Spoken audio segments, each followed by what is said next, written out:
ربنا لك الحمد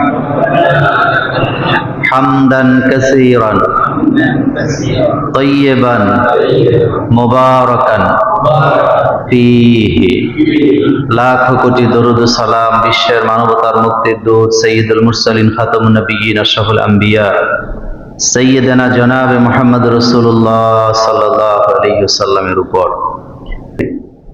আজকে আমি আপনাদের সাথে প্রথমে যে কথাটি বলবো সেটি হলো, আমরা তাওবা আল্লাহর কাছে করি, কিন্তু তাওবার হক আমরা আদায় করি না। আল্লাহ পাক বলছেন, তুবু ইলাল্লাহি তাওবাতান নাসুহা। তুমি যখন আল্লাহর কাছে ক্ষমা চাও, তাওবা করো, তাওবায়ে নাসুহা করবা। তাওবায়ে নাসুহা মানে হলো নির্ভেজাল তাওবা, যেই তাওবার মধ্যে কোনো ঝামেলা থাকে না। আপনি দেখবেন কিছু মানুষ আছে সমানে পাপও করে আবার তাওবাও করে, এটা হলো মুনাফিকের আলামত। আর এই মুনাফিকিটা করতেছে কার সাথে? সরাসরি আল্লাহর সাথে। এটা খুব মারাত্মক ব্যাপার। তাওবার মানে হলো আপনি আল্লাহর সাথে ওয়াদা করতেছেন যে আল্লাহ, আমি আর অপরাধে যুক্ত হব না, আমি তোমার কাছে মাপ চাই, আমি ভুল করে ফেলছি।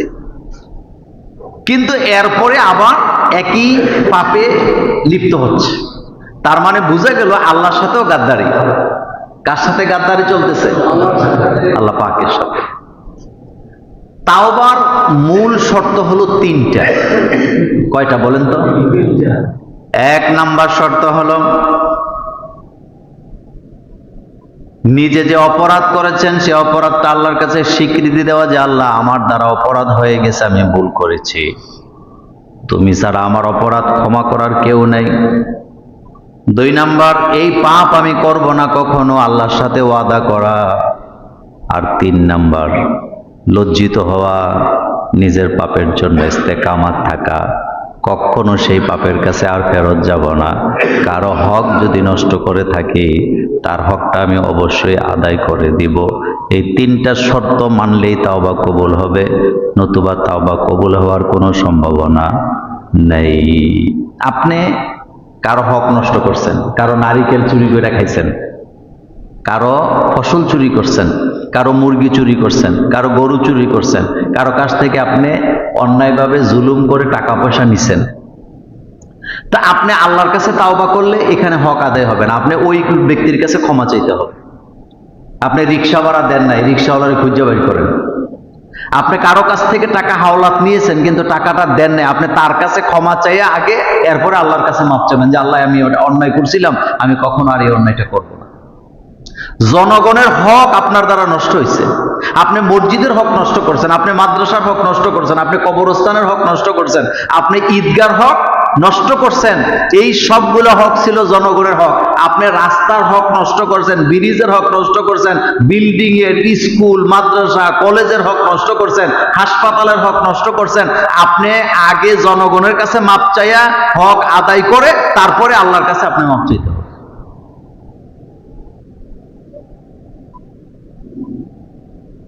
কিছু কিছু মানুষ আছে মনে মনে ভাবে কি জানেন, যে 40-50 বছর বয়স পর্যন্ত ইচ্ছা মতো চলবো, যা ইচ্ছা তা করবো, ঘুষ খামো, সুদ খামো, দুর্নীতি করবো, চাঁদাবাজি করবো, টেন্ডারবাজি করবো, ইচ্ছা মতো যা ইচ্ছা শক্তি আছে করব। বিল্ডিং টিল্ডিং যদি হয়ে যায়, টাকা পয়সা যদি হয়ে যায়, কিছু টাকা পয়সা মসজিদ মাদ্রাসায় দিয়ে দিমু, তসবিহ সরা একটা হাতে নেমু, তাইলেই তো হয়ে গেল। এটার দ্বারা মূলত লেবাস বদলাইছে কিন্তু অন্তর বদলাই নাই। আর এই যে গাদ্দারিটা করতেছে, এই যে চালাকিটা করতেছে, এই চালাকিটা বোধহয় আমার আল্লাহ বুঝে না। আল্লাহ পাক বলছেন, অমাকারু অমাকারাল্লাহ আল্লাহু খায়রুল মাকিরিন। তোমরা যত মক্করবাজি করো, তোমাদের মক্করবাজিটা ধরার মতো ক্ষমতা আমার আল্লাহর অবশ্যই আছে। ইয়ালামু খায়িনাতাল আইন।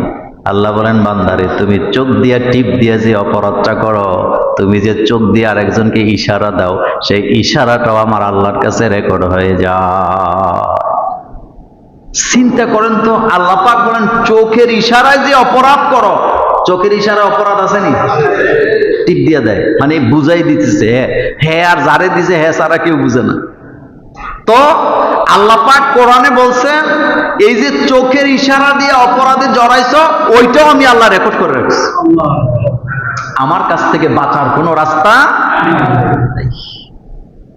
এই জন্য আল্লাহ পাক ঘোষণা দিয়েছেন, ফামান তাবা মিন বাদি যুলমিহি ওয়া আসলাহা ফাইন্নাল্লাহা ইয়াতুবু আলাইহি।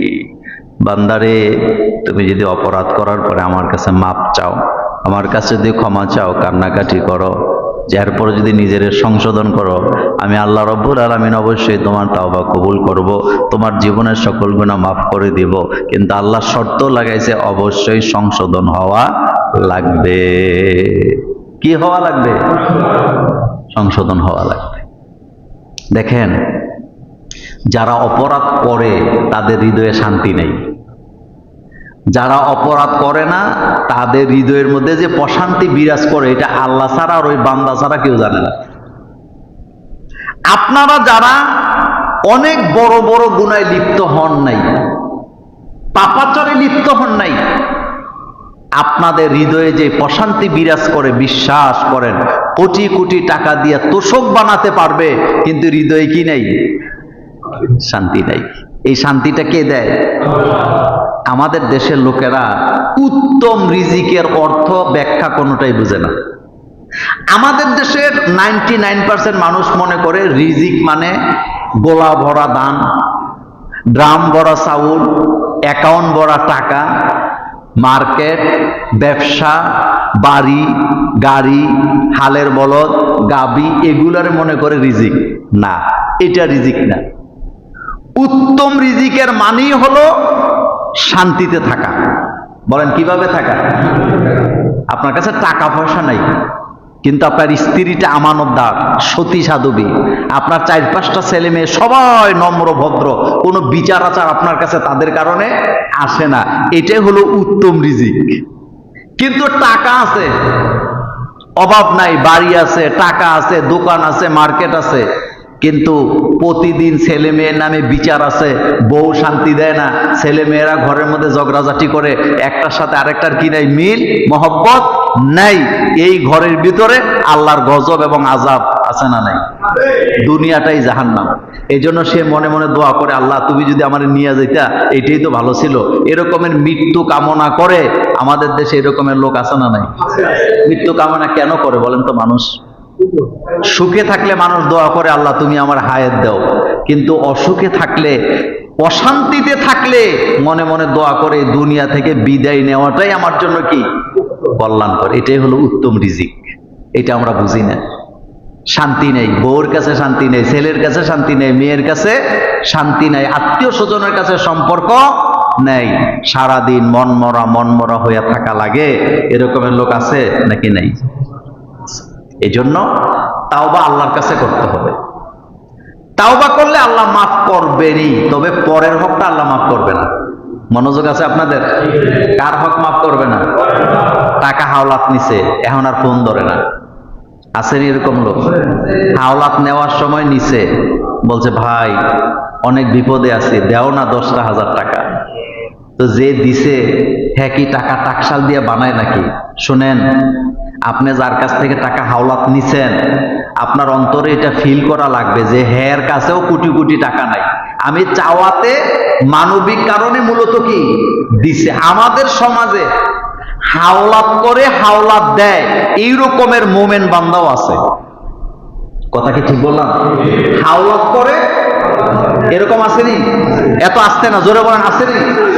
আপনি যে নিয়ে তারে ঘুরাইতেছেন, আপনি তারে কি পরিমাণ কষ্ট দিচ্ছেন আপনি বুঝতেছেন? আপনি যে তার ফোনটা ধরতেছেন না, কথা বলতেছেন না, আপনি যে তার টাকাটা সময় মতো দিচ্ছেন না, আপনি মুনাফিক। বলেন কি? আল্লাহর নবী ইহুদিদের কাছ থেকে বেশি বেশি ধার নিতেন, মুসলমানের সাথে লেনদেন রাসূল কম করতেন, কারণ মুসলমানদের কাছ থেকে ধার নিলে মুসলমানরা ফেরত নিতে চাইতো না। রাসূলকে টাকা দিছে এটা মনে মনে ভাবতো, রাসূলকে দিছে এটা নেব না। আল্লাহ নবী একজন ইহুদির কাছ থেকে টাকা ধার নিলেন। রাসূলের অভ্যাস ছিল, রাসূলের চরিত্র ছিল, টাকা ধার নেওয়ার সময় রাসূল ঘোষণা দিতেন, অমুক দিন তোমার টাকাটা আমি দিয়ে দেব। রাসূল ঘোষণা দিতেন, আমরাও দেই, কিন্তু ওই দিন হয় সে অসুস্থ, নাইলে তার কোনো ঝামেলা আছে। কথা কি ঠিক? রাসূল সাল্লাল্লাহু আলাইহি ওয়াসাল্লাম ইহুদিকে একেবারে সময় মতো কথা মতো টাকা ফেরত দিছে। কয়েকদিন পরে ইহুদি রাস্তার মধ্যে রাসূল সাল্লাল্লাহু আলাইহি ওয়াসাল্লামকে পাইয়া বলতেছে, মুহাম্মদ সাল্লাল্লাহু আলাইহি ওয়াসাল্লাম, আপনি যে টাকা নিলেন, আমার টাকা তো দিলেন না। কথা কি বুঝতেছেন? কত বড় বিপদ আপনি বলেন তো। টাকা দিছে, কয় না টাকা তো দিলেন না। আল্লাহ নবী, আমি তো তোমার টাকা সময় মতো ফেরত দিছি অমুক জায়গায় দাঁড়াইয়া। ইহুদি কয়, না আপনি দেন নাই। রাসূলকে আমি দিছি। ইহুদি কয়, দেন নাই। এমন সময় হযরত আবু বকর সিদ্দিক রাদিয়াল্লাহু তাআলা আনহু সেখানে হাজির। ওর কয়, হুজুর সমস্যা কি? আপনাদের দুইজনের মধ্যে কথা কি বলতেছেন? রাসূলকে, আমি ইহুদির কাছ থেকে টাকা নিয়েছিলাম ধার, সময় মতো দিয়েও দিছি, কিন্তু সে এখন টাকাটা অস্বীকার করতেছে, আমি নাকি তার টাকাটা দেই নাই। হযরত আবু বকর সিদ্দিক দাঁড়ায় কয়, রাসূল আমি সাক্ষী, আপনি তারে টাকা দিছেন। আমি? রাসূল কয়, না, এত সাক্ষীর দরকার নাই। তুমি আমার টাকা নিতেও দেখো নাই, দিতেও দেখো না, তোমার সাক্ষী আমি নেব না। হযরত আবু বকর সিদ্দিক কয়, ইয়া রাসূলুল্লাহ সাল্লাল্লাহু আলাইহি ওয়াসাল্লাম, আপনি বলেছেন জান্নাত আছে, জাহান্নাম আছে, আমি তো দেখি নাই, বিশ্বাস করছি। আপনি বলেছেন কবরে আযাব হবে, আমি বিশ্বাস করে নিয়েছি। মিজান ফুলসারাত বিশ্বাস করে নিয়েছি। সাধারণ একটা ইহুদির টাকা ধার দিয়েছেন, এই জায়গায় কেন আমি বিশ্বাস করব না? আমি বিশ্বাস করে অবশ্যই আপনি টাকাটা ফেরত দিয়েছেন। এ কথা শোনার পরে ইহুদি নিজের স্বীকার করতেছে, কয়, রাসূল গো, আমি আপনাকে পরীক্ষা করার জন্য মূলত এই কথাগুলো বলেছিলাম। সুতরাং আপনি যে নবী, আমি ইহুদির কোনো সন্দেহ না। আপনি টাকা ফেরত দিয়েছেন, আমি আপনাকে পরীক্ষা করার জন্য কথাগুলো বললাম। কিন্তু আপনি আবু বকরকে সাক্ষী না মেনে প্রমাণ করে দিয়েছেন আপনি নিঃসন্দেহে আল্লাহর নবী। কারণ আপনি স্বার্থের জন্য মাথা নত করেন না। আর আমরা স্বার্থের জন্য নিজের ভাইয়েরে, মায়েরে, বাপেরে বিক্রি করে দেয়। বিক্রি মানে বুঝুন তো, বিক্রি মানে টাকা দিয়ে বিক্রি না, অস্বীকার করে। এরকমের স্বার্থবাজ আমাদের সমাজে নাই।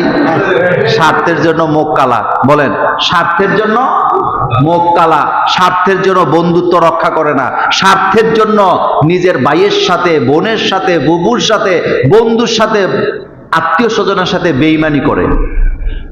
করেনি? করে। আপনি ভাবছেন দুনিয়াটাই শেষ? না, দুনিয়াটা শেষ না। দুনিয়াটা মাত্র একটা স্টেজ, মাত্র শুরু হয়েছে জীবন। এই দুনিয়া আর আখেরাতের তুলনা কি? আল্লাহ রাসূল বলেছেন, মহাসমুদ্রের ভিতরে যদি একটা আঙ্গুল ঢুকায় দেওয়া হয়, ওই আঙ্গুলটা সমুদ্র থেকে উঠাইলে যে পানিটা আসবে আঙ্গুলের মাথায়, এটা হলো দুনিয়া। আর যেটা বাকি থেকে যা থাকবে তার চাইতে অনেক বড় হচ্ছে আখেরাত, যার কোনো শেষ নাই। শুরু আছে, শেষ নাই। শুরু আছে। তা আমার কি দুনিয়া দরকার না আখেরাত দরকার? একটা সিদ্ধান্ত নিবেন, আখেরাত লাগবে। বলেন কি লাগবে? ছেলেকে, মেয়েকে, ভাইকে, বন্ধুকে, বান্ধবকে একটা কথাই বলবেন, আখেরাত লাগবে। দুনিয়াতে পেঁয়াজ দিয়া, কাঁচা মরিচ দিয়া খাইয়া জীবনটা চলে যাক, তবুও ভালো, কিন্তু কি লাগবে? আখেরাত লাগবে। গরুর গোশত খাইলাম ডেইলি হারাম টাকা দিয়া, কোনো লাভ নাই। এই ইবাদত আল্লাহর দরবারে কবুল। যারা হারাম খায় তাদের ইবাদত আল্লাহর দরবারে কবুল হবে না। এখন আসেন, গত জুমাতে কিছু কথা বলেছিলাম, বাকিগুলা বলতে পারি নাই। রাসূল কারীম সাল্লাল্লাহু আলাইহি ওয়াসাল্লাম ইতিকাফ করতেন মসজিদে। কোথায় করতেন? আমি জানি আপনাদের মধ্যে অনেকে ইতিকাফ করবেন। ইতিকাফে বসে করবেনটা কি? ইতিকাফে আসবেন মূলত আপনি দুনিয়া আর আখেরাতের পার্থক্য বুঝার জন্য। ইতিকাফে ঢুকলেন মানে আপনার স্ত্রী, আপনার ছেলে, মেয়ে, আত্মীয় স্বজন, দুনিয়ার সাথে আপনার কোনো সম্পর্ক নাই। আপনার সম্পর্ক হবে কার সাথে? আল্লাহর সাথে। মোবাইল নিয়ে ঢুকেন না। অনেকে মোবাইল নিয়ে ঢুকে, পত্রিকা নিয়ে ঢুকে, হ্যাঁ কোরআন হাদিস নিয়ে ঢুকেন, কোনো অসুবিধা নাই। তাহলে 1 নম্বরে এতেকাফ করবেন দুনিয়া এবং আখিরাতের পার্থক্য বোঝার জন্য। দুনিয়ার সাথে আপনার কোনো সম্পর্ক যেন না থাকে, টোটাল সম্পর্কটা থাকবে কার সাথে? নাম্বার 2, এতেকাফ বসা অবস্থায় বিনা প্রয়োজনে প্রতিদিন গোসল করার দরকার নেই।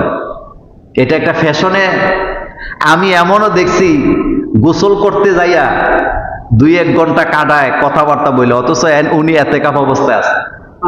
এতেকাফ অবস্থায় থাকলে একান্ত প্রয়োজন ছাড়া ডেইলি গোসল করাও দরকার নেই।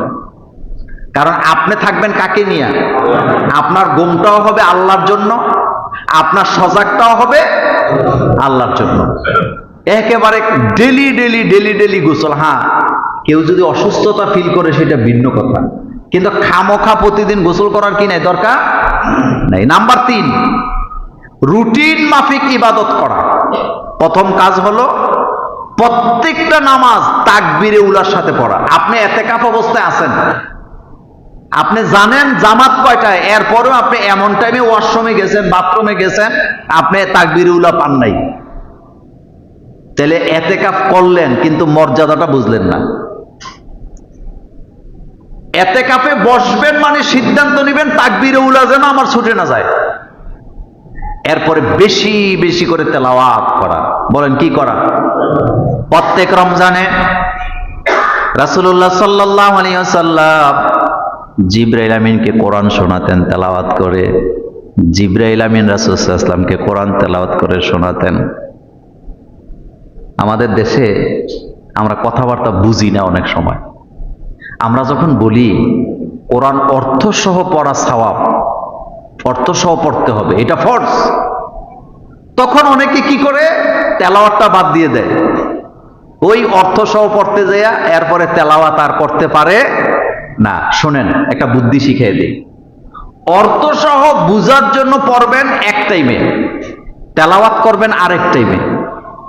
নামাজে আমরা তেলাওয়াত করি না, তেলাওয়াতের মজা একটা, অর্থ বুঝার মজা আরেকটা। তেলাওয়াত লাগবে। বলেন কি লাগবে? তেলাওয়াত। এটা গুরুত্বপূর্ণ। নামাজে তেলাওয়াত করি আমরা, নামাজে কি করি? তেলাওয়াত করি। এজন্য আলাদা করবেন। একটা হলো বুঝার জন্য তেলাওয়াত, আরেকটা হলো তেলাওয়াতের জন্য তেলাওয়াত।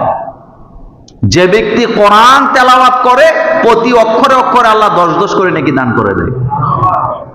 এরপরে এতেকাফ বসা অবস্থায় আপনার স্ত্রী যদি খাবার টাবার নিয়ে আসে, ফেমের আলাপ করা যাবে না। মসজিদে এতেকাফে বইছে, বউ সেহরির সময় খাবার নিয়ে আইছে, তো কি অবস্থা আম্বিয়ার মা, ভালো আছোনি? সংসার কেমন চলে? ঘরের কি অবস্থা? গরুটা গাছটা ঠিক মতো দিও, এরকমের বলিন না আছে নেই? আরে বাপরি বাপ! এতেকাফে বসছেন মানে দুনিয়া ত্যাগ করছেন। বলেন এতেকাফে বসছেন মানে কি? দুনিয়া ত্যাগ করছেন। আল্লাহকে খুঁজেন, দুনিয়া খুঁজে লাভ নেই। আপনার স্ত্রী আপনাকে খাবার দিয়ে যেতে পারবেন, কথাও বলতে পারবে, কিন্তু বেহুদা কথা দরকার নেই, যেটা প্রয়োজন এতটুকু। এরপরে এতেকাফে বসে লেনদেনের হিসাব করে, ব্যবসা বাণিজ্যের খবর নেয়, এটা করে সেটা করে। এমন আসেনি? হক আদায় হয় নাই। এতেকাফে বসছেন মানে আল্লাহর সাথে সম্পর্ক। এবার আসেন, এতেকাফ বসা অবস্থায় কোন ব্যক্তি যদি এমন 2 রাকাত নামাজ আদায় করতে পারে, যেই 2 রাকাত নামাজে চোখের পানি ছিল, আল্লাহর সাথে সম্পর্ক ছিল, দুনিয়ার কোনো কিছু তার মনে ছিল না। সহিহ মুসলিমের হাদিসে আসছে, যে ব্যক্তি খুশুভাবে ওযু করে 2 রাকাত নামাজ আদায় করবে, এই 2 রাকাত নামাজ জান্নাতে যাওয়ার জন্য যথেষ্ট হয়ে যাবে। এতেকাফ থেকে যেদিন বের হবেন, এতেকাফ অবস্থায় যদি কোনো পাপাচার না করে থাকে, গীবত না করে থাকে, বেহুদা কথাবার্তা না বলে থাকে, আল্লাহর সাথেই যদি সম্পর্কটা রেখে থাকে, রাসূলের সুন্নাহ মোতাবেক যদি এই 10টা দিন চলে থাকে, মায়ের পেট থেকে বাচ্চাটা যেমন নিষ্পাপ হয়ে বেরিয়েছিল, আল্লাহ এতেকাফকারীকে সেম নিষ্পাপ করে বের করে দিবেন। এবার আসেন কদরের ব্যাপারে বলি। আল্লাহ রাসূল কদরের ব্যাপারে বলেছেন, মান কামা লাইলাতাল কদরি ঈমানান ওয়া ইহতিসাবান গুফিরা লাহু মা তাকাদ্দামা মিন যামবিহি। কদরের রাত্রিকে আল্লাহ পাক বললেন, আল্লাহর নবী বললেন, কদরের রাত্রিতে যারা জাগ্রত হবে, গুফিরা লাহু মা তাকাদ্দামা মিন যামবিহি, এই রাত জাগতে পারবে যারা, তাদের জীবনের সকল গুনাহ আল্লাহ মাফ করে দিবে। গুফিরা লাহু মা তাকাদ্দামা মিন যামবিহি, অতীতে যত গুনাহ আছে, মনোযোগ আছে আপনাদের? গুফিরা লাহু মা তাকাদ্দামা মিন যামবি, অতীতে যত গুনাহ করছে কদরের রাতে জাগলে আল্লাহ সব গুনাহ মাফ করে দিবে। সব গুনাহ মাফ করে দিবে। হযরত আম্মা জান আয়েশা সিদ্দিকা রাদিয়াল্লাহু তাআলা আনহা বলেন, সহিহ মুসলিমের হাদিস, আমি রাসূলুল্লাহ ওয়া মা রাআইতু রাসূলুল্লাহি সাল্লাল্লাহু আলাইহি ওয়াসাল্লাম কাওমা লাইলাতান হাত্তা সাবাহ, রাসূল সাল্লাল্লাহু আলাইহি ওয়াসাল্লামকে আমি ইবাদত করতে দেখি নাই যতটা আমি কদরের রাত্রিতে দেখেছি। আল্লাহর নবীকে কদরের রাত্রিতে আমি ঘুমাইতে দেখি নাই। জাগতেন, কাঁদতেন। একটা কথা বলি শুনেন, এই পৃথিবীতে যত সমুদ্র আছে, পানি বেশি না মাটি বেশি? পৃথিবীতে পানি কয় ভাগ, মাটি কয় ভাগ? এই পৃথিবীতে যত পানি আছে, সমস্ত পানি যদি জাহান্নামে ঢেলে দেন, জাহান্নামের আগুনের কিচ্ছু আসে যায় না, ঠান্ডা হবে না। কিন্তু হাদিসে কুদসিতে আল্লাহ বলেন, আমার বান্দার চোখের গোড়া থেকে একটা মাছির মাথা পরিমাণ পানি যদি আমার ভয়েতে চোখ থেকে বের হয়, ওই এতটুকুন পানির কারণে জাহান্নামের আগুন ঠান্ডা হয়ে যায়। মাছির মাথা কি খুব বড় নাকি? আল্লাহর ভয়েতে, কার ভয়ে? নিজের অপরাধের কথা চিন্তা করে আল্লাহর ভয়েতে যদি এক ফোঁটা চোখের পানি বান্দার চোখ থেকে বের হয়ে যায়, ওই এক ফোঁটা চোখের পানি জাহান্নামের আগুনকে নিভাইয়া দেয়। যেরকম সুবহানাল্লাহ। আল্লাহ মাফ করে দিবে। মাপ চাইবেন, শোনেন, মাপ চাইবেন বেশি বেশি করে, একা একা কাঁদবেন, একা একা কাঁদবেন। মসজিদে মুসল্লি বাড়ছে না কমছে? বাড়ছে না কমছে? অসুবিধা নাই, কদরের দিন আবার আসবে, একদিনে সব মইয়ে ফেলবে, তাও 27 রাত্রিতে আসবে। মার্কেট গুলা খোলা না বন্ধ? রাত কয়টা পর্যন্ত? জোরে কর না। মানে হয়েছে কি জানেন, আমার কাছে মনে হয় যেন এই মার্কেট টার্কেট করণের লেগে রোজা আছে, আর কোনো কাজ নাই। রোজা কি মার্কেট করার জন্য আসছিল? আজ পর্যন্ত কোন হুজুর জুমার নামাজে অথবা ওয়াজের মধ্যে কি এই ওয়াজ করছে যে রমজান মানেই হলো মার্কেটিং করা, রোজা মানেই হলো নতুন জামা কাপড় কিনবেন, মার্কেটে যাবেন, এই রকমের ওয়াজ কি কেউ করছে? কিন্তু মার্কেটে আপনি যান রাতের 2টা 3টা পর্যন্ত, সারা রাতই চলতেছে, সারা রাত চলতেছে, দেওয়ার যেন শেষ। এক একজনে 10টা 12টা করে কিনে। ওই দিন দেখলাম একজন বলতেছে 6 লাখ টাকা নাকি বাজেট মার্কেটিং করবে। অথচ এই 6 লাখ টাকা দিয়ে 6টা গরিব মানুষকে স্বাবলম্বী করা যাইতো কিনা?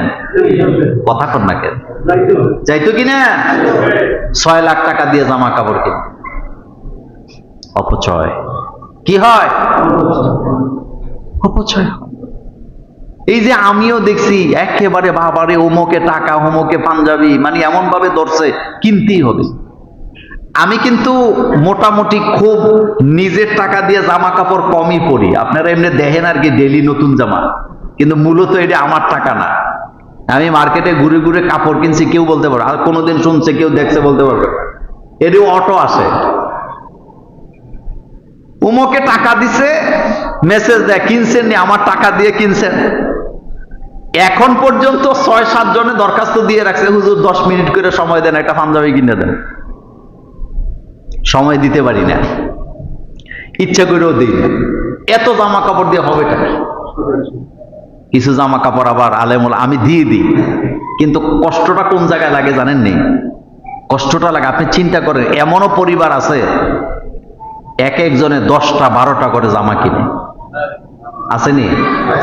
কিছু কিছু পরিবার আছে বাচ্চাদের জামা কাপড় গনে 22টা 23টা করে পাইছে, আরো নাকি লাগবে। কিন্তু আপনি কি জানেন হযরত ওমর, আবু বকর এদের মতো শাসক যারা অর্ধ পৃথিবী শাসন করছে, ঈদের দিন নিজের ছেলে মেয়ের একটা জামা কাপড় দিতে পারে নাই, একটা জামা দিতে পারে নাই। 6 লাখ টাকা দিয়ে জামা পরা, এটা কি খুব জরুরি ছিল? পোশাক তো পরবেন তাকওয়ার পোশাক। কিসের পোশাক? তাকওয়া। তাকওয়া লাগবে। বলেন কি লাগবে? পোশাকের মধ্যে যেন তাকওয়া লাগে। তাকওয়ার পোশাক মানে একটু ঢিলা ঢালা, যেটা দিয়ে পর্দা আবরু হয় এবং যেটা দিয়ে নামাজ পড়া যায়, এরকমের জামা কাপড় কিনবেন। এটা মহিলাদের জন্য হোক, পুরুষের জন্য হোক, তাকওয়া যেন থাকে জামা কাপড়ের মধ্যে। আমরা মুসলমান, আমাদের মধ্যে সবকিছু আলাদা আলাদা একটা ব্যবসা আছে মনে হয়, এটা যেন ভুলে না যায়। একেবারে 10টা 12টা করে জামা কাপড়ের দরকার নেই, কোনো দরকার নেই। আপনি সাধ্য মতো ছেলে মেয়েকে দেওয়ার চেষ্টা করেন, সাধ্য মতো দেন। দিতে দিতে দিতে দিতে ঘর পুরায় ফেলছে। এমনও জামা কাপড় আছে একটা যে পড়ছে আরেকটার খবর নেই, কিন্তু ঈদ করতে জামা লাগবে কয়টা? একটা দরকার।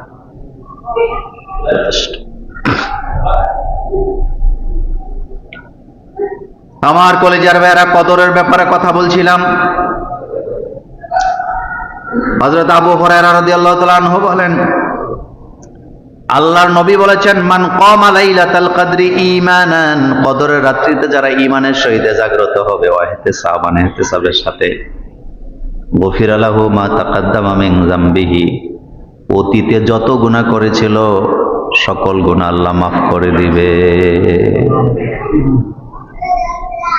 রাতের বেলা জাগার জন্য কদর আসছে। আর রমজানের শেষ দশকে আমাদের মহিলারা কদরও খুঁজে না, আল্লাহরও চাইতে পাইতে চায় না, মার্কেটিং নিয়ে ব্যস্ত, এশার নামাজও পড়ে না। আসেনি? বলেন আসেনি? বহু পরিবার আছে ঈদ আইলে ঝগড়াঝাটি বাইরে যায়। বলেন কি বলছি? কথা সত্য না মিথ্যা? বহু পরিবার আছে ঈদ মানে ঝগড়া, ঈদ মানে মারামারি, গালাগালি, দুপাদুপি, ঝগড়া, ওইটা হইছে না, অমুকেরটা পাইছে না। এই পরিবারগুলি নিশ্চিত এই পরিবারে জাহান্নাম বিরাজ করতেছে। যেই পরিবারে টাকা নাই, পয়সা নাই, ঈদ আসুক, হইলে হইল, না হইলে নাই, যেমনটা আছে তেমনটা আলহামদুলিল্লাহ, ওই পরিবারে জান্নাত বিরাজ করতেছে। আপনার ছেলে মেয়ে, আপনার স্ত্রীরা যদি আপনাকে বলে যা আছে আলহামদুলিল্লাহ, দিলেও আলহামদুলিল্লাহ, না দিলেও আলহামদুলিল্লাহ, বুঝবেন আপনার ঘরে জান্নাত আছে। বলেন কি আছে? আর যেই পরিবারে পাওয়ার পরও পাই নাই, হয় নাই, 4000 টাকা দিয়ে পাঞ্জাবি কিনছে, 6000 টাকা দিয়ে জামা কিনেও মনে মনে ভরে নাই, আরেকটু দামি যদি হইতো, তাইলে বুঝবেন এই পরিবারে আল্লাহর সন্তুষ্টি নাই। একজন পুরুষ মানুষ কখন সুখী হয়?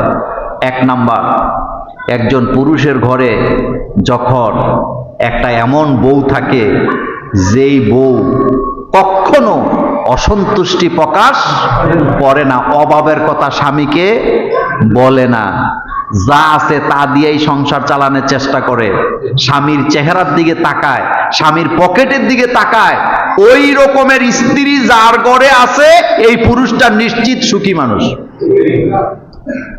কথা কি বুঝে আসছে না আমাদের? নাম্বার 2, আপনার যদি একটা গাড়ি থাকে অথবা একটা যানবাহন থাকে যেটা আপনাকে কষ্ট দেয় না, কি দেয় না? কষ্ট দেয় না। প্রতিদিন যার গাড়ি নষ্ট হয় তার জীবনে শান্তি আছে নি? না। রাস্তায় গেছেন, গাড়ি নষ্ট, কি যে টেনশন। কিন্তু একটা গাড়ি আছে, এটা আপনাকে ডিস্টার্ব করে না। একটা গাভী আছে আপনার, সে একটা বাচ্চা হইলে আরেকটা বাচ্চা হওয়া পর্যন্ত দুধ দেয়, এই লোকের চেয়ে মানে খুশি হ্যাপি মানুষ আর সমাজে আছে নাকি?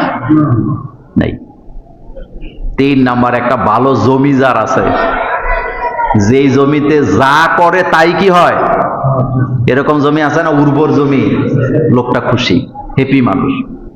কারণ সে যে কোনো ফসল ফলাক বরকত পাবে জীবনে, পাবে কিনা? এই জন্য এই জিনিসগুলো খুবই গুরুত্বপূর্ণ মানুষের জীবনে।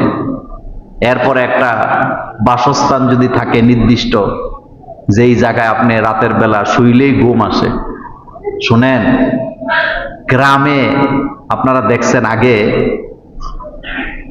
ঘর ছিল টিনের ঘর। কিসের ঘর? 2 রুমের একটা ঘর। ম্যাক্সিমাম মানুষের 2 রুমের ঘর ছিল আগে। ছেলে মেয়ে ছিল 6 জন 7 জন, একসাথে সবাই ঈদ করছে, রোজা করছে, ইবাদত করছে, ঘুমাইছে, থাকছে।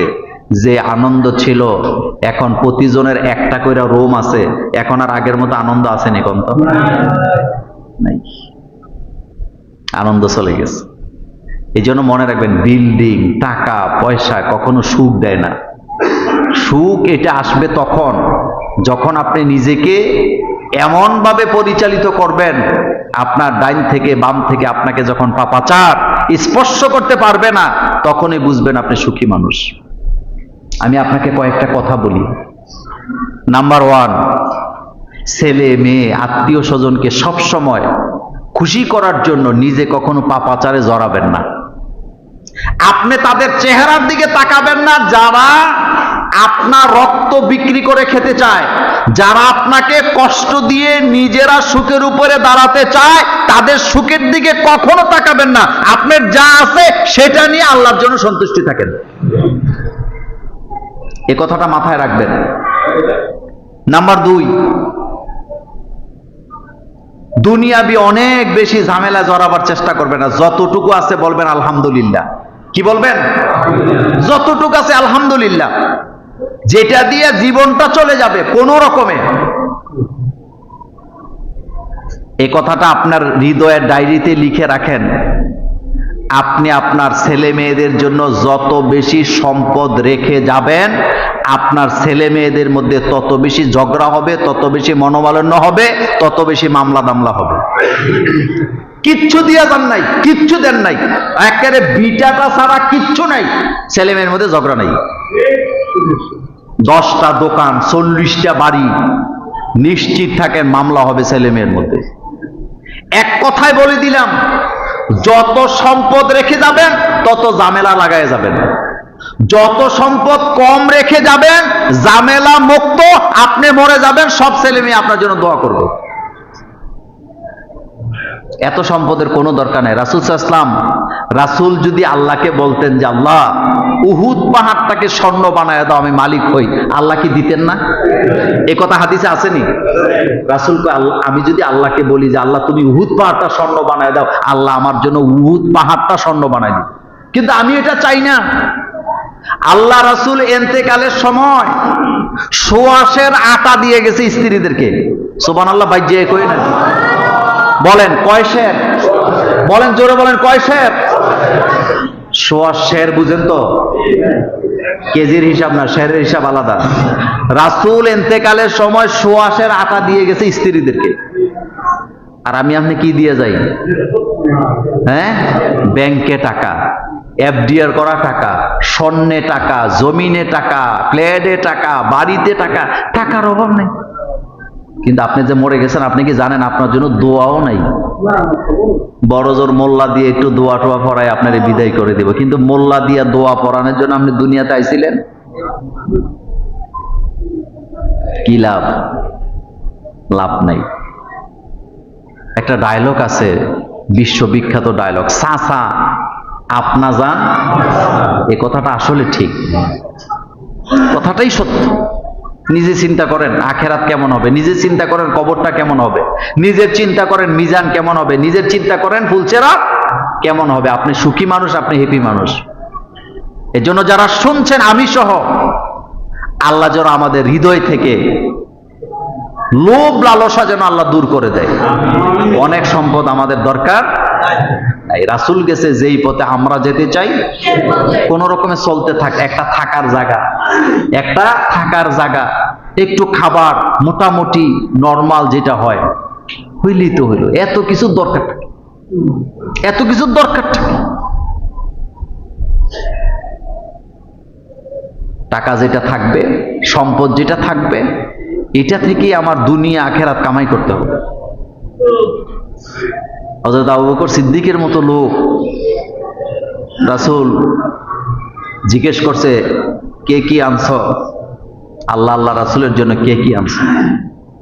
যুদ্ধের ময়দানে যাবে রাসূল। এক একজন এক এক হিসাব দিছে। হযরত আবু বকর সিদ্দিক কি বলছিলেন? আমার যা ছিল আমি সবটাই নিয়ে আসছি। রাসূল আশ্চর্য হয়ে গেছে। রাসূল কয় ঘরে কি আছে? হযরত আবু বকর সিদ্দিক বলেন আমার ঘরে আল্লাহ আল্লাহ রাসূল ছাড়া কিচ্ছু নেই। পারবেন? পারবেন না। নিজের মনের সাথে যুদ্ধ করে পারবেন না। আপনি এটা করতে পারবেন না। আপনি এটা করেন, এটা আমি বলি নাই, কিন্তু আপনি পারবেনও না, সাহস নাই আপনার। আপনার কলজা ছিঁড়ে যায় 10 টাকা দিতে। আমার কলজা ছিঁড়ে যায় 10টা টাকা দিতে। পকেটের দিকে 10 বার টাকায় 10টা টাকা দিয়ে ফেলবো, এরকম আসেনি? একটা কথা বলি শোনেন। একটা লোক দানশীল, দান করে কিন্তু বেশি ইবাদত করে নাই, লোকটা জান্নাতে চলে যাবে। আর একটা লোক ইবাদত করছে কোটি কোটি কিন্তু বখিল, লিখে রাখেন এই লোক আল্লাহ জান্নাতে যেতে পারবে না। বখিল আল্লাহর জান্নাতে যাবে না। বখিল কোথায় যাবে না? আস-সাকিয়ু কারীবুম মিনান নাস কারীবুম মিনাল্লাহ বাইদুম মিনান নার। যে ব্যক্তি দান করে সে জাহান্নাম থেকে দূরে, আল্লাহর নিকটবর্তী, মানুষেরও নিকটবর্তী, জান্নাতেরও নিকটবর্তী। কিন্তু বখিল আল্লাহর কাছ থেকে দূরে, মানুষের কাছ থেকে দূরে, জান্নাত থেকে দূরে, জাহান্নামের নিকটবর্তী। আরেকজন কবি কি সুন্দর করে বলেছে। কবি বলেছেন বাখিল আর বুয়াদে যা হেদে বাহরে বার বেহেশতি নাবাসাত বেহুকমে খবর। একজন বখিল যদি ইবাদত করতে করতে সমুদ্রের উপর দিয়ে হেঁটে যাওয়ার যোগ্যতা অর্জন করে, লেখে রাখো এই বখিল আল্লাহর জান্নাতে যেতে পারবে না। আমি বলি না, রাসূলুল্লাহর কথা। তো আসেন ওই যেই কথা মূল আসছি, নতুন জামা, নতুন ঈদ, নতুন কিছু, এত কিছুর পেছনে হারাম টাকা দিয়ে খোঁজার কোনো দরকার নেই। হালালের মধ্যে সন্তুষ্টি আছে, হালালের মধ্যে কি আছে? আরামও আছে। আল্লাহ পাক যেন আমাদেরকে কবুল করেন, আমরা বলি আমিন। আজকে একটা প্রশ্ন আসছে, 2000 মানুষ জীবন দিয়ে কি লাভ হলো? এখনো অনেকে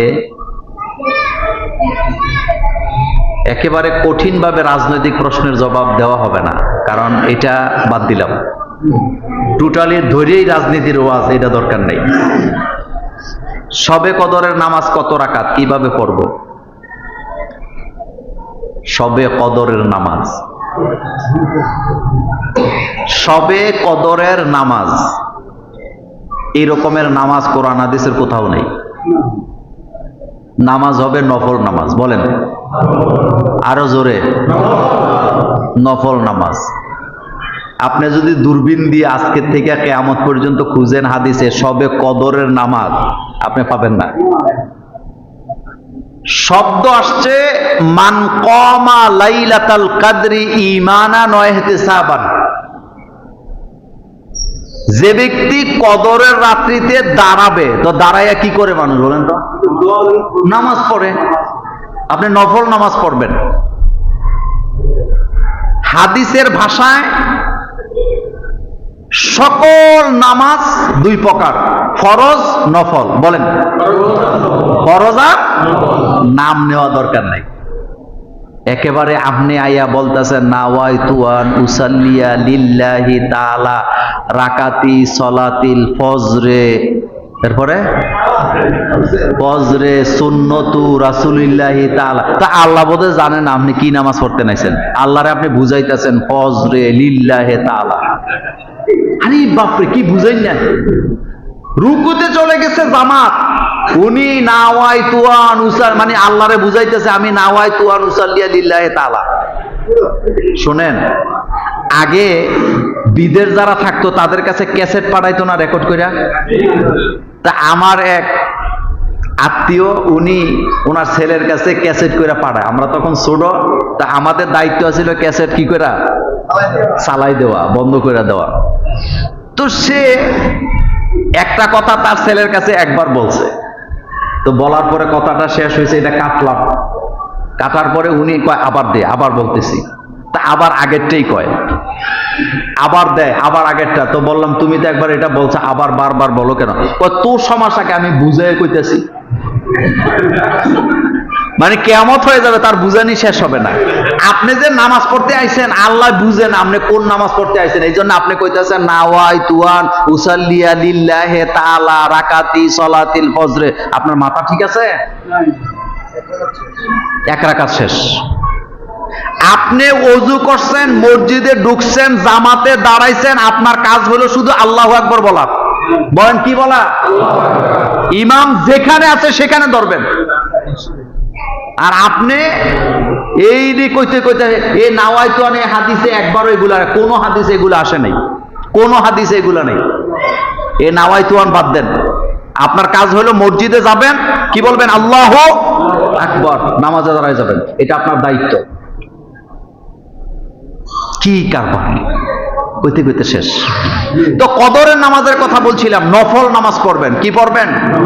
নফল। 8 রাকাত, 12 রাকাত।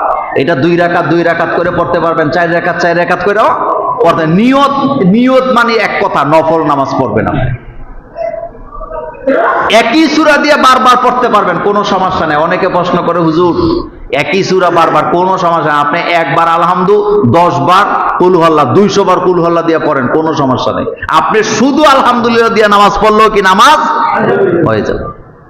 টেনশনের কারণে হবে না, কোনো শব্দ নেই, হবে না কোনো। হওয়ার জন্যই আল্লাহ আপনারে দিছে, সুযোগ দিছে। আপনি শুধু দাঁড়াবেন। দাঁড়াবেন মানে রাতের বেলা জাগবেন, তাওবা করবেন, কান্নাকাটি করবেন, নামাজ পড়বেন, জিকির করবেন, কোরআন তেলাওয়াত করবেন। আল্লাহর হাবিব বলছেন গুফির আলাহু মা তাকাদ্দামা মিন জামবি। এই কাজগুলো যারা করবে আল্লাহ তাদেরকে মাফ করে দিবে। কয় রাকাত পড়বেন আপনার ব্যাপার। আল্লাহ কোয়ালিটি দেখবে, কোয়ান্টিটি দেখবে না। বলেন আল্লাহ কি দেখবে? কোয়ালিটি দেখবে, কোয়ান্টিটি দেখবে না। আল্লাহ গণবে না। ইবাদত করতে গিয়ে স্বামীকে সময় না দিলে স্ত্রীর গুনাহ হবে কিনা? স্বামীকে সময় দেওয়া স্ত্রীর সবচেয়ে বড় ইবাদত। কিন্তু ফজরের নামাজ পড়তে পারবে না, মাগরিব পড়তে পারবে না, ফরজ কাজ করতে পারবে না, এই জায়গায় বাধা দেওয়া যাবে? আপনার স্ত্রী আসরের নামাজে দাঁড়াইছে, আপনি বললেন আমারে পানি দে, এগুনি?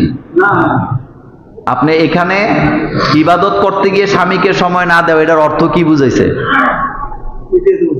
সে রমজানের মাস, সে কি কোরআন তেলাওয়াত করতে পারবে না? তো ইফতারিটা আপনি বানাইলেন,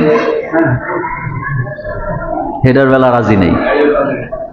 শোনেন, আমাদের বাংলাদেশের পরিবেশে মহিলারা অনেক পরিশ্রম করে। সৌদি আরবে যারা থাকে, এক একজনের 2টা 3টা করে বউ থাকে। কিন্তু আপনি কি জানেন? আপনি তো ফতুয়া দেন সৌদি আরবের লোকেরা 3টা বিয়ে করে। তো সৌদি আরবের লোকেরা 3টা বউর জন্য 3টা বাড়ি আছে, 3টা গাড়ি আছে, আবার 3টা কাজের লোকও আছে। আসতে কয় আসেনি? আপনি তো নিজের কাম নিজে করে কুলান, আপনি 3 বিয়ে করে করবেন নাকি? জাতে মাতাল। ইবাদত বলতে কি বুঝাইছেন আপনি? আপনার স্ত্রী 5 ওয়াক্ত নামাজ পড়বে, কয় ওয়াক্ত? রমজানের রোজা রাখবে, কোরআন তেলাওয়াত করবে, পর্দা করবে, ফরজ ইবাদত ঠিক রাখবে। আপনার হক কতটুকু? আমাদের দেশের সমস্যাটা হলো স্বামীরা তার স্ত্রীর কাছে কতটুকু হক পাবে এটা বুঝে না। নামাজ না পড়ে স্বামীরে সময় দিতে বাধ্য? আস্তাগফিরুল্লাহ। পর্দা না কইরা স্বামীর হুন্ডার পিছে ঘুরা বাধ্য? আস্তাগফিরুল্লাহ। না, ইবাদত তো চলবে, স্বামীর হকও আদায় হবে। এজন্য স্ত্রীকে যদি স্বামী অনিসলামিক কোনো হুকুম করে যেটা শরীয়ত কাভার করে না, এটা স্ত্রী মানতে বাধ্য না, শুধুমাত্র শরীয়তের হুকুম মানতে বাধ্য। নেতা যদি অপরাধ করে আমার গুনাহ হবে কিনা? অবশ্যই হবে। আপনি যারা নেতা মানছেন, নেতা মানে ইমাম, বলেন নেতা মানে কি? সমস্ত নবীরা নেতা ছিলেন। নবীদেরকে নেতা বানাইছে কে? আল্লাহ নিজেই বলছেন আমি সকল নবীদেরকে নেতা বানাইছি। নবীরা কি কর্মী ছিল না নেতা ছিল? নবীরা কি অনুসারী ছিল না নেতা ছিল? নেতা ছিল। তা আপনি যারে অনুসরণ করবেন, আপনি সে যদি অপরাধ করে আপনি অপরাধী কেন হবেন না? কারণ আপনি অপরাধীকে নেতা মানবেন কেন? আপনি তো নেতা মানবেন তাকে যে ভয় করে কাকে? আল্লাহকে। অবারাজু লিল্লাহি জামিআন ফাকালা দুআফাউ লিল্লাযিনা ইসতাকবারু ইন্না কুন্না লাকুম তাবান ফাহাল আনতুম মুগনুনা আন্না মিন আযাবিল্লাহি মিন শাই। কিয়ামতের ময়দানে কর্মীরা নেতাদেরকে বলবে, ও নেতারা, দুনিয়াতে তোমরা যা কইছো তাই শুনছিলাম, এখন তো দেখি তোমাদের কথা শুনে বিপদে পড়লাম, আমিও জাহান্নামী তোমরাও জাহান্নামী, তো তুমি না নেতা, আল্লাহর কাছে একটু সুপারিশ করো, আল্লাহর কাছে একটু অকল আশাই। এরপরে এই কথা বলার পরে নেতারা কি বলবে? অকল আশাইতানু লাম্মা কুদিয়াল আম ইন্নাল্লাহা ওয়াদাকুম ওয়াদাল হক। নেতারা বলবে আমাদের পিছে ঘুরে টুরে কোনো লাভ নাই, তখন তো আমরা তোমাদেরকে কোনো অবকাশ দেই নাই, এখন আজকে আমাদের অবস্থাই খারাপ, তোমাদেরকে সুপারিশ করব কিভাবে? ইল্লা আন দাউতুকুম ফাস্তাজাবতুম লি। আমি তোমাদেরকে ডাকছি, তোমরা আমার পেছনে আসছো, অথচ আমার চরিত্র ভালো না খারাপ কখনো যাচাই করো নাই, সুতরাং তোমরাও জাহান্নামী আমিও জাহান্নামী। ইল্লা আন দাউতুকুম ফাস্তাজাবতুম লি ফালা তালুমুনি। আজকে তোমাদের যেই দশা আমাদেরও এই দশা। এই জন্য নেতা মানতে সাবধান, যারে তারে নেতা পীর মানা যাবে না। দেখতে হবে আখেরাতের ভয় আছে কিনা, আল্লাহরে মানে কিনা, রাসূলের সুন্নাহ তার মধ্যে আছে। এমন নেতারে আপনি নেতা মানেন, হেতে 90 বছর বয়সও গালের মধ্যে দাড়ি উঠে নেই। কথা কন না কেন? বয়স কত? কিন্তু গালের মধ্যে এখনো না উঠে নাই। এতে এখনো হাফ প্যান্ট টাপ প্যান্ট ভিনতে দৌড় শুরু করে। তা আপনি রুচি আছে নি মিয়া? আপনি বিয়ে করছেন যাচাই করে বিয়ে করেন না? জমি জামার দলিল করেন যাচাই করে, আত্মীয়তা করেন যাচাই করে। নেতা মানবেন, এখানে যাচাইয়ের কোনো দরকার নেই।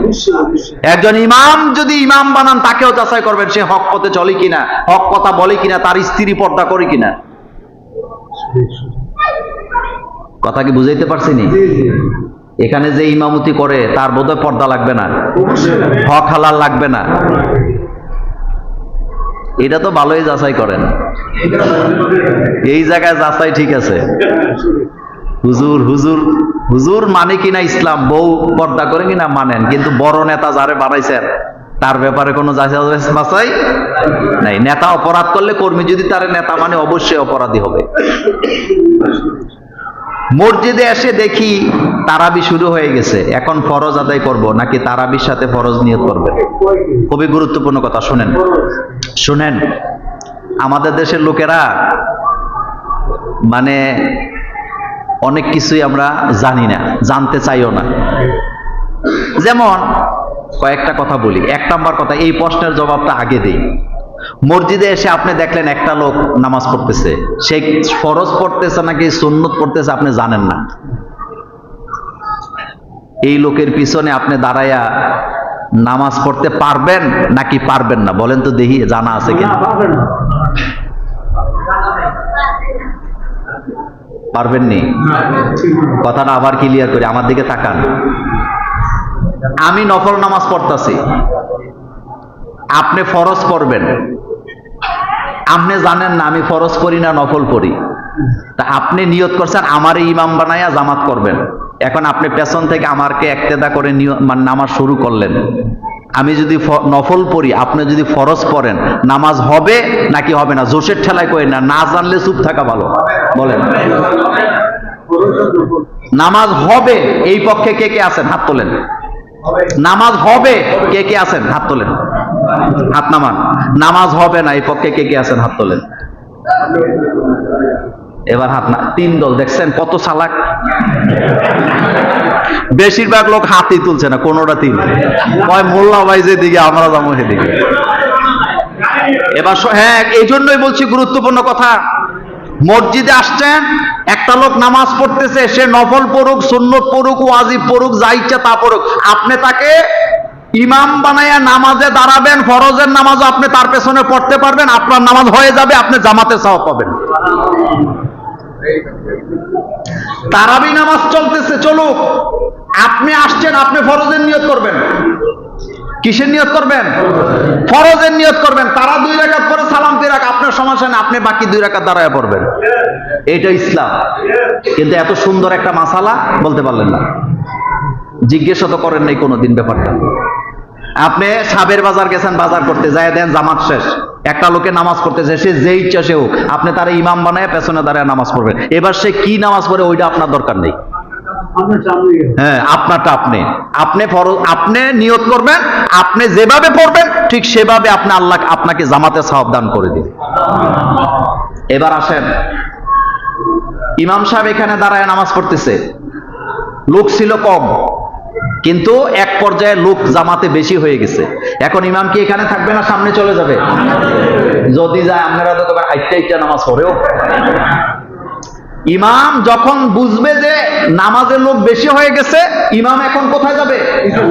আর পেছন থেকে একজন আইসা, কিন্তু না, উনি যে নিয়ত করছে পাথরের মতো, উনি আর এখান থেকে লড়তে পারবে না, লড়লে নামাজ হবে না। তো তুমি নামাজ বুঝছো নি মিয়া? কয়েকদিন আগে এক জায়গায় নামাজ পড়তে গেছি, তো আমরা একজনকে ইমাম বানাইছি, লোকজন বেশি হয়ে গেছে। তো ইমাম উনি তো মাসালা জানে, উনি সামনে চলে গেছে, এখন পেছনে যে আসে সে আর আসে না, মানে হ্যাঁ পাথর হইয়া দাঁড়িয়ে গেছে, ব্যাককল কোথাকার। এজন্য ইমামের বরাবর পেছনে যিনি দাঁড়াবেন, ওনার যেন এমন যোগ্যতা থাকে যে উনি, ইমাম যদি অজু ছুটে যায়, নামাজে ভুল হয়, উনি যেন নামাজটা পড়াইতারে। আর আমাদের বাংলাদেশের মুসল্লিরা নামাজের মধ্যে অজু টজু ছুটে না জীবনেও। কথা বলেন না কেন? না না, আমাদের দেশে ছুটে না, ছুটলে তো বাইরে হয়ে যেত, কিন্তু জীবনও বাইরে হইতো না। মানে অজু গেছে, জাগা নামাজ পড়তে হইব, লজ্জা বেশি। যে কোনো দেশে যাবেন দেখবেন মানুষের নামাজের মধ্যে অজু ছুটতেছে, মানুষ নাকের মধ্যে হাত দিয়ে, উনি অর্থাৎ কারো যদি অজু ছুটে যায় তাহলে নিয়ম হলো নাকের মধ্যে ধরে তিনি ডাইরেক্ট বাইরে চলে যাবে। কোন জায়গায় ধরে? তাহলে লোকেরা বুঝবে লোকটার অজু ছুটে গেছে। কিন্তু আমাদের দেশের লোকেরা এক নামাজে 4 বার অজু গেলে উনি বাইরে হইতে রাজি না। কিন্তু আপনি কি জানেন অজু ছাড়া নামাজ পড়া কত বড় অপরাধ? পড়ে ফেলতেছে। আমাদের দেশের মসজিদের ইমামদের অজু ছুটে না, খাওয়ার সময় ঠিকই বেশি বেশি খায়। আল্লাহ আমাদেরকে বুঝার তৌফিক দান করুন। ফিতরা সর্বনিম্ন কত টাকা দেওয়া উত্তম? এবার তো এটা দিয়ে দিছে না 110 টাকা। বলেন কত? 110ই তো? 110, 120, সর্বোচ্চ 2700 কত টাকা পর্যন্ত। এটা এক একজনে এক এক হিসাবে দেয়, আপনারা আপনাদের মতো করে দিবেন। একেবারে সরকার যেটা দিছে এটাই দিতে হবে এমন না, আপনি আপনার মতো করে দিবেন, হিসাব করে আপনি দিবেন। পনিরের হিসাব একরকম, খেজুরের হিসাব একরকম। খাদ্য দিয়া ফিতরা দেওয়াটাই উত্তম, তবে টাকা দিয়ে দিলেও হবে। রাসূলের সাহাবাদের যুগেও টাকা দিয়া সাদাকাতুল ফিতর আদায় করা হয়েছে। এগুলি নিয়ে দাকাদাকি করে না, যেটা দিয়া সুবিধা ওইটা দিয়েই দিবেন। ঠেলাঠেলির দরকার নাই, ঠেলাঠেলি করে সময় নষ্ট হইব, কাজের কাজ কোনোটাই হবে না। এই জন্য হিসাব করে দিবেন, যেভাবে দিলে আপনার কাছে ভাল লাগে আপনি দিয়ে দিবেন। বাংলাদেশের কোন ব্যাংক থেকে লোন নিয়ে ব্যবসা করা যাবে? যারা শরিয়া ভিত্তিক ব্যবসায় টাকা খাটায়, শুনেন সমস্যাটা কোন জায়গায় বুঝেন? ব্যবসার সুদ দুইটা আমরা এখনো পার্থক্য করতে পারি নাই, এই জন্য সমস্যা। ব্যবসা মানে হলো ব্যাংক আপনাকে পণ্য কিনে দিবে, আপনি যেই ব্যবসাটা করবেন আপনাকে তারা কি দিবে? পণ্যটা কিনে দিবে। পণ্য কিনে দেওয়া মানে তারা নিজেরা গিয়া মাল মাতাত করে না আপনার দোকানে দিব, ব্যাপারটা এমন না। আপনি মালটা কিনবেন, বাউচারটা তাদেরকে আপনি দিবেন, তারা বাউচার অনুযায়ী আপনাকে টাকা সরবরাহ করবে। কোনো সমস্যা আছে? নাই। কিন্তু টাকার বিনিময়ে টাকা নেওয়া, এটাই হলো সুদ। ব্যবসায়িক খাতে টাকা দিলে এটা সুদ হবে না। আপনি একটা বাড়ি বানাবেন, এটার মধ্যে আপনি ভাড়া পাবেন, রেন্ট পাবেন, তো আপনাকে তারা টাকা দিছে মূলত বাড়িটা বানানোর জন্য। এই বাড়িটা একটা ব্যবসা আপনার। এই বাড়িটা কি? আপনি বাড়ি করার পরে ভাড়া পাবেন, এই ভাড়া থেকে আপনি তাদেরকে টাকা দিবেন এবং তাদেরকে আপনি একটা লভ্যাংশ দিবেন। যেমন কথার কথা বলি, এই একটা ফ্যান আছে না এখানে, এই ফ্যানটা আমি কিনছি 2000 টাকা দিয়ে, কত দিয়ে? 2000 টাকা দিয়ে কিনে আমি আপনার কাছে ফ্যানটা বিক্রি করছি 2500 টাকা বাকিতে, যে আপনি আমার টাকাটা 6 মাসে বা 1 বছরে দিবেন। এটা ব্যবসা, এটা জায়েজ আছে। কিন্তু আমি আপনারে টাকা দিছি আর শর্ত দিছি 2000 টাকা দিলাম, 1 বছরে তুমি আমারে 200 টাকা লাভ দিবা, এটা সুদ। এটা কি সুদ? আরেকটা কথা মনে রাখবেন, ব্যবসা যদি কারো সাথে কেউ আপনার সাথে করে, এই কথা চুক্তি থাকতে হবে, লাভ এবং লসের ভিত্তিতে হবে। কিন্তু আমাদের দেশে এত ভালো মানের মোমেন এখনো হয় নাই যে আপনি বলবেন ভাই তোরে আমি 10 লাখ টাকা দিলাম, লাভ হইলে দিস, লস হইলে আমারটা কাটিয়ে রাখা দিস, 6 মাস পরে আপনার আসল টাকা পাওয়ার আর সম্ভাবনা।